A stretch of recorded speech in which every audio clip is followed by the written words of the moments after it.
நீலகிரி மாவட்டம் குன்னூரில் எடப்பாடி பழனிசாமி பரப்புரை செய்து வருகிறார். நேரலையில் பார்க்கலாம். ஏழை மக்கள் படுகின்ற கஷ்டத்தை கொஞ்சமாவது சிந்தித்து பார்த்துக்க வேண்டும்.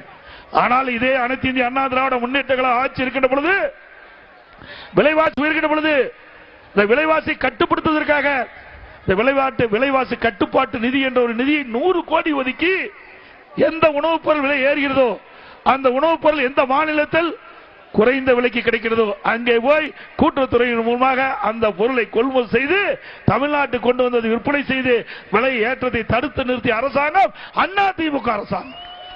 முழுக்க முழுக்க மக்களுடைய சிந்தனை தான் அதிமுக பிரதிபலித்துக் கொண்டிருந்தது. எப்பொழுதெல்லாம் விலைவாசி உயர்கின்றதோ அப்பொழுதெல்லாம் இந்த விலைவாசி உயர்வை கட்டுப்படுத்தி ஏழை மக்களுக்கு எவ்வித சிரமம் இன்றி வாழ வைத்த அரசாங்கம் அதிமுக அரசாங்கம். இன்னைக்கு அப்படியா இருக்குதுங்களா? உண்மையை சொல்லுங்க. இன்னைக்கு விலைவாசி விண்ணை முட்டுக்கிட்ட அளவுக்கு உயர்ந்து போய்விட்டது. வேலை வாய்ப்பு குறைந்து போச்சு, செலவு அதிகரித்திருந்த வருமானம் குறைஞ்சு போச்சு. இன்றைக்கு இப்படிப்பட்ட நிலைமையில் தான் மக்கள் வாழ்ந்து கொண்டிருக்கிறார் என்பதை நேரத்தில் சுட்டிக்காட்ட கடைபெற்றிருக்கிறேன். அது மட்டுமல்ல, இன்றைக்கு இந்த நீலகிரி மாவட்டத்தில் ஆன்லைன் பாஸ் முறை, இன்றைக்கு கொரோனா காலம், அந்த காலகட்டத்தில் இன்றைக்கு வைரஸ் பரவலை தடுப்பதற்காக நாம் ஒரு கட்டுப்பாடு வச்சோம்.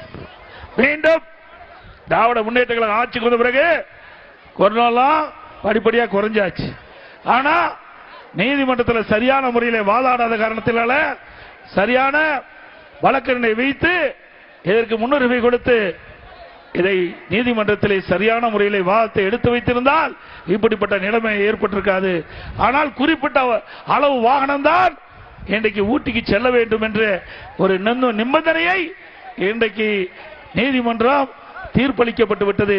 மீண்டும் இந்த அரசாங்கம் இந்த மக்களுடைய பிரச்சனையை அறிந்து, இந்த மக்கள் படுகிற துன்பத்தை அறிந்து, இங்க இருக்கிற விவசாயிகள் அதே போல வியாபாரிகள் கடும் பாதிப்புக்குள்ளாக இருக்கிறாங்க.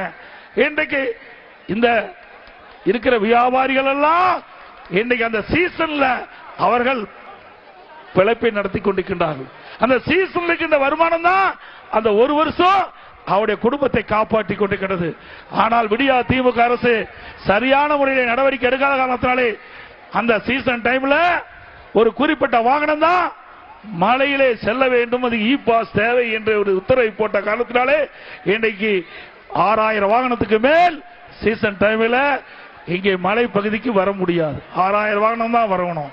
மீண்டும் அதிமுக ஆட்சி மலர்ந்த பிறகு நீதிமன்றத்தை நாடி உங்களுடைய பிரச்சனையை எடுத்து சொல்லி, வியாபாரிகளுடைய பிரச்சனையை எடுத்து சொல்லி அவருடைய வாழ்வாதாரம் பாதிக்கப்பட்டிருக்கிறது. அந்த வாழ்வாதாரம் பாதிக்கப்பட்டது மீட்டெடுக்க அதிமுக அரசு உங்களுக்கு துணை நிற்கும். ஏன்னா டூரிஸ்ட் என்பது ஒரு மிக மிக முக்கியம், சுற்றுலா என்பது மிக மிக முக்கியம். எல்லா நாடுகளிலும் சுற்றுலாவுக்கு முன்னுரிமை கொடுக்கின்றார்கள். அப்படி சுற்றுலாவுக்கு முன்னுரிமை கொடுக்கின்ற அரசாங்கம் அதிமுக அரசாங்கம் இருந்தது.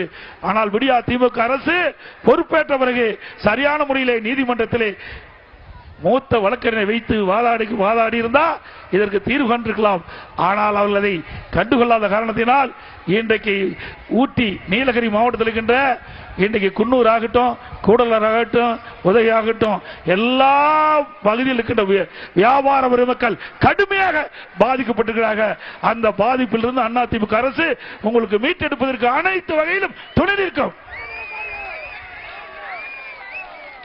அதே போல ஈழுவாத்தியா, இன்னைக்கு நான் முதலமைச்சர் இருந்த காலத்தில் இந்த பகுதி மக்கள் கோரிக்கை வச்சாங்க, எங்களுக்கு கேரளா தமிழ்நாடு எல்லையில தமிழகத்தில் வாழ்ந்து கொண்டிருக்கின்ற தமிழக மக்களுக்கு ஈழுவா தியா ஜாதி சான்றிதழ் வழங்க வேண்டும் என்று. அதிமுக ஆட்சியில் இந்த மக்களுடைய கோரிக்கையை ஏற்று சான்றிதழ் கொடுக்கப்பட்டது அதிமுக ஆட்சியில். விடியா திமுக ஆட்சி பிறகு 4 ஆண்டுகளாக இந்த பகுதி மக்கள் இந்த சான்றிதழ் பெறுவதற்கு கடுமையாக போராடி வருகிறார்கள். இன்றைக்கு ஓபிசி மத்திய அரசுக்கு இந்த அரசு பரிந்துரை செய்யல, இதனால அந்த சர்டிபிகேட் கிடைக்கல. மீண்டும் அதிமுக ஆட்சி வந்த பிறகு இந்த ஈழுவா தீயா ஜாதி சான்றிதழ் பெறுவதற்கு உங்களுக்கு தேவையான உதவிகளை அதிமுக அரசு செய்து கொடுக்கும். சான்றிதழ் பெறுவதற்கு உண்டான முயற்சிகளை அதிமுக எடுத்து மத்திய அரசுக்கு பரிந்துரை செய்து, ஏற்கனவே அனைத்து இந்திய அண்ணா திராவிட முன்னேற்ற கழக ஆட்சியில் எப்படி உங்களுக்கு சான்று பெற்று தந்தோமோ அதே நிலை உங்களுக்கு உருவாக்கி தரப்படும் என்ற செய்தி இந்த நேரத்தில் தெரிவிக்கிறேன். இன்னைக்கு திராவிட முன்னேற்ற கழகம் ஆட்சிக்கு வந்த பிறகு எங்க பார்த்தாலும் போதைப் பொருள், இன்றைக்கு கீழிருந்து மலை பகுதி வரைக்கும் வந்துட்டு எல்லா பகுதியும் போதைப் பொருள் விற்குது இல்ல. விக்குதா இல்லைங்களா? இன்றைக்கு தமிழ்நாட்டில் போதைப் பொருள் இல்லாத இடமே கிடையாது. அது கிராமத்திலும் சரி, நகரத்திலும் சரி, மலைப்பகுதியில் இருக்கின்ற மக்கள் வசிக்கின்ற பகுதியாக இருந்தாலும் சரி, எல்லா பகுதியிலும் போதைப் பொருள் விற்பனை அமோகமாக நடைபெற்றுக் கொண்டிருக்கிறது.